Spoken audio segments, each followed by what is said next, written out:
మొత్తానికి ఎదురు చూస్తున్న వీకెండ్ వచ్చేసింది. ఇక నాగార్జున ఈ మంత్ వీకెండ్ ఫైనల్ వీక్ కావడంతో గట్టిగా ఇచ్చుకుంటూ వచ్చేశారు.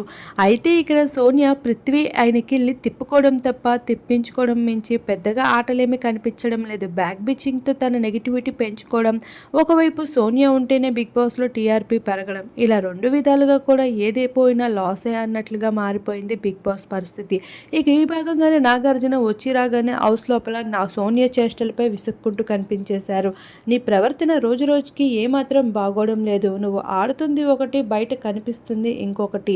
పంత్ కెమెరాల మధ్యన ఏం చేసినా అన్ని చూస్తారని మర్చిపోతున్నావా సోనియా అంటూ ఇచ్చుకుంటూ వచ్చేశారు. ఇలా మొత్తానికి అయితే నాగార్జున ప్రతి వారం వచ్చి రాగానే సోనియాకి ఏదో ఒక రకంగా ఇవ్వాల్సిన హింట్స్ అని ఇవ్వడం, తను అలర్ట్ అవుతూ కనిపించడం, సోనియాని ఉంచేందుకు బిగ్ బాస్ తో పాటు నాగార్జున కూడా నానా తిప్పలు పడుతూ కనిపిస్తున్నారు. ఏది ఏమైనా హౌస్ లో లవ్ ట్రాక్ లేనిది బిగ్ బాస్ అని ఎలా అనగలరు? ఇక టీఆర్పీ కోసం ఏమైనా చేస్తూ ఉంటారు.